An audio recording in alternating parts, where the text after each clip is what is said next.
That was just an absolutely gorgeous third quarter as the Raptors whomp the Memphis Grizzlies 119-90. Now, it was a lot worse than that score portrays because let's break this thing down first off real quick. First quarter, offense for both teams, not much of it. Raptors only get 23 points, Memphis 19. The defense for both sides either playing well and both teams missing their wide open shots. So it's just a gong show there early on. Second quarter rolls around, and the Raptors are +3. So they were +4 in the first quarter. Yeah, they didn't shoot the ball well, but they played the better defense, and they were +4 after one. And you're +3 after 2 quarters of play. Or sorry, in the second quarter, 32-29.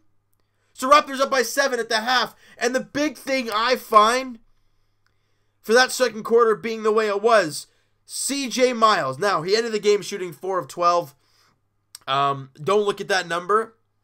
I don't, for the fact of all 4 field goal misses and like 2 of his threes that he missed were in the fourth quarter in garbage minutes. So, I mean, I don't really dwell on that. I care about the moments that he played when it really mattered. And CJ Miles had, where is it here? 13 points. At one point, it was 13 points in 10 minutes on 4 of 8 shooting and 2 of 4 from 3. He was great. He was shooting the ball. Back-to-back games with 13 points for CJ Miles on fairly good shooting, other than that fourth quarter drought that he went on. But, I mean, it didn't really matter at that point. The Raptors were up by 40 at that point. It didn't really matter. But he gave that real big spark there in that second quarter. Not to mention Danny Green firing up threes like it's going out of style. We'll get to him in a second. Third quarter rolls around and the Raptors just absolutely pummel. Take to town, school, whatever words you want to use, the Memphis Grizzlies. 45-14. Not only do the Raptors score 45 points, but their defense was good, and they only gave up 14. The Raptors were plus, what was that, 31 in the third quarter, and going into the fourth, you've got a 38-point lead or something like that. Your starters aren't going to be on the floor in the fourth quarter barely ever. When it went into lead that big. You didn't see anybody. You didn't see Kyle. Danny Green, guys, at the end of that third quarter, knocks down his 8th three of the game. And I'm not going to sit here and say that he just, 8 threes on like 20 shots, on 23s. No. Danny Green, was 8 of 12 from 3, 8 of 13 from the field. He had 24.7 rebounds and 3 assists. He also gave you the great defense he always does with 2 steals and a block, and a plus 22 on the floor. Danny Green, my MVP in the game today. And we talk about the three-point percentage being so low lately, guys, and the Raptors have just not shot the ball well.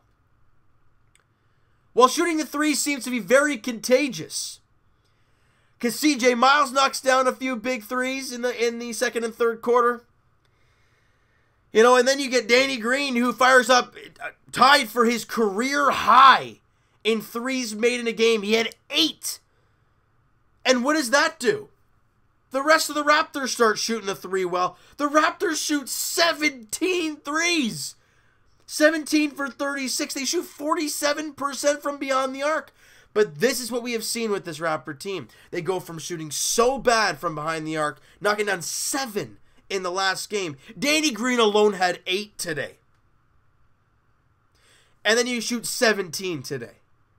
We don't know what we're going to get when it comes to three-point shots with the Toronto Raptors. That's the one thing I think, it was great to see. I love the 17 for 36. That's great. Consistency, though. The Raptors shoot 48% from the field, 88% from the line. I mean, yeah, they have a -9 fourth quarter. But like I said, none of your main guys were out there. So it didn't really matter, and you were already up by like 38, 40 points already. So it didn't matter whatsoever. The Raptors did an amazing job defensively in the game today. We've talked about it before, guys, about how the Raptors, when they play good defense, their offense gets rolling because they get the stop and they get out and run. And that's when this team is so good, is when they get out and run in the fast break. Now, today, you only gave up 90. The other team shot 43% from the field, 34% from three. They did not shoot the ball well, plus they turned the ball over 23 times. The Raptors had 42 fast break points. That's incredible. Now, is Memphis a team to worry about? Not really. However, you got to find a way to beat them, and the Raptors did today in an amazing fashion there in the third quarter. Now, yes, Danny Green is my MVP at 24 points and 7 boards. He was spectacular. Pascal Siakam, usually we'd be talking about this type of night, but he had 17 points, 9 rebounds on 7 of 12 shooting. He was great, had a steal and a block, and he was a plus 40. 40! Serge Ibaka, it's become the usual 18 points, 5 boards, and 9 of 13 shooting from Serge.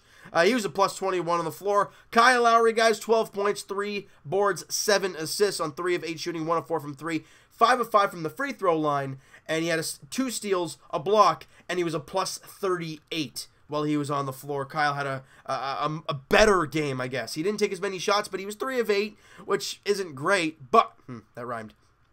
But, you know what? He gave me the 7 assists. He gave you double figures in points. He gave you a couple steals and a block. He got you a plus 38. I'm not complaining when it comes to that play. Van Vliet had a rough night, 1 of 8 shooting. Yeah, he had 7 assists, but he didn't shoot the ball barely ever. Not good at all. Norman Powell continues to play an amazing game of basketball. 19 minutes, 14 points, 4 assists on 6 of 7 shooting, 2 of 2 from 3. 3 steals in the game today for Norm. He was a plus 9 on the floor. DeLon Wright with 9. Where are we here? Miles, we talked about having 13. I thought McCaw had a much better, I guess, second game as a Toronto Raptor. His first game was quite rough as a dash 10 in like 8 minutes. Rough one there, but he was better in this one, I thought. Nonetheless, guys, you get a great victory. No Kawhi, right? The Raptors did not play Kawhi Leonard due to rest again. I'm not really sure why, but I think the Raptors are getting closer to the All-Star break, and you're facing a team like Memphis, who you should beat at home. And without Kawhi, the Raptors just absolutely destroyed them. No OG Anunoby once again, and obviously no Jonas Valanciunas still. And see what the Raptors did there today? It's great. And if CJ Miles, guys, can find a way to do this on a consistent basis, be aggressive, and make his shots, he could be an X factor. Now, again, it's 2 games, so I'm not saying he's back, and I'm not saying that he's back to what we signed him for. I want to see this over a month span before I start believing that. He was bad for what, October, November, December, and most of January. Yet he was injured a little bit and didn't play for quite a bit either because he was so bad. But seeing over the last couple of games shoot the ball better, it's good to see. Now, it's against teams that aren't very good, so you want to kind of see it against good teams as well. Now, next up, guys, for the Toronto Raptors is they welcome in the Sacramento Kings to Scotiabank Arena, guys, on Tuesday night. All right, it's a 7 o'clock tip-off there at Scotiabank Arena. Raptors have a few days off, Sunday, Monday off, before they take on Sacramento there on Tuesday. So having a couple days off, it's good because this team has played, what, 3 games in 4 nights? Or... yeah, 3 games in 4 nights. It's been a long, obviously with Boston. Or was it 3 games in 4 nights? Yeah, 3 games in 4 nights for the Toronto Raptors, and they found a way to win 2 of the 3. Obviously, the tough one against Boston. The Raptors have won 2 straight games, and they take on, like we said, the Sacramento Kings, guys. And then on the back-to-back, you play Indiana in Indiana on Wednesday. Could that be the first time we see Kawhi on the back-to-back? I mean, again, it doesn't really matter, but, oh, wow, holy smokes. Before the All-Star break, everybody... wait, when's the All-Star break? I'm trying to find that here. I guess it's not for a little bit here. It might be in February. Guys, you guys can let me know when the All-Star break... I haven't really focused on the All-Star break as of yet because the Raptors have just been playing so well. I don't think it's in February. Oh, there it is. No, it's not. That could be it. There it is. In February. Okay, so the Raptors still have a ways to the All-Star break. It's hockey, I guess, that's coming around to All-Star break season. But for the Toronto Raptors, guys, they have a really tough stretch after the Sacramento game. Because, like I said, you're in Indiana. You're in Houston. And everyone knows how James Harden is playing right now. You're in Dallas, and I don't care what that record of 20 and 24 suggests. Doncic is great, and they have been really good at home. That's a very tough 3-game stretch. And then you got Milwaukee at home, Clippers at home. Well, the Clippers, as of right now, I guess, are a playoff team, but that's a team that you should beat. Philly in Philly. You know, I mean, that's a tough stretch.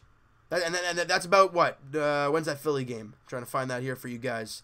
February 5th. So until then, it's going to be a rough stretch. Not rough, but tough, I guess. Now, you got to take care of business, though, when you do get a chance to. And the next game for the Toronto Raptors is one of those games where you have to take care of business, especially on your home court. Look, Sacramento is a young team. They're a great-looking young team. De'Aaron Fox has been great. Buddy Hield's been fantastic. You guys, you name it. The Bogdanovic has been good for them. Who else here? Bagley's been pretty good. Willie Cauley-Stein's been good. That team is not a... You cannot take those guys lightly. Phoenix and Memphis, yeah, they're not great teams. However, Sacramento's a young team that's getting better, kind of like Dallas. So you can't take them lightly, even though you're on home court, all right? So you know what, guys? That is going to do it for this one. You guys enjoyed this video, and you guys enjoyed the victory today. Smack that like button. I do appreciate that. Hit the subscribe button if you guys have not already. Comment down below, guys. What'd you think of the video? What'd you think of the game? Who's your MVP in the game today? We got to give it to Danny Green. He was spectacular in the game today. Also, your take on CJ Miles over the last 2 games, excluding the fourth quarter today because it was meaningless basketball. What do you think of CJ Miles over the last couple games? Do you read anything into it, or do you just kind of say, nice to see. I want to see it consistent before I read anything into it.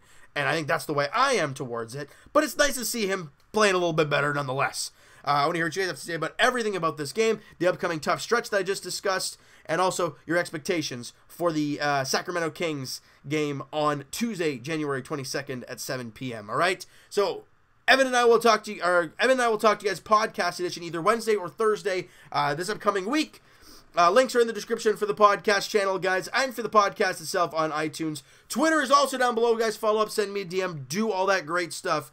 And I will talk to you guys Leafs edition tomorrow on Sunday. It was weird not having them play tonight, but they play tomorrow, Sunday, as that team looks to smarten the hell up. I am shaving this off for them for that reason, because I want them to play better. Arizona Coyotes come to town to Scotiabank Arena, guys. 7 o'clock puck drop there. Anderson, Darcy Kemper, the expected starters in that game tomorrow night. And like we said, guys, for the Toronto Raptors, their next game is on Tuesday. As the Raptors, like we said, welcome in the Sacramento Kings to Scotiabank Arena. 7 p.m. tip-off. Raps look for their 3rd straight victory and have the first night of the back-to-back because they go to Indiana the next day. You want to win the first night of the back-to-back because then you have that momentum and you've already got that win under your belt going into the second half. All right, so I hope you guys enjoyed this video. I'll talk to you guys then.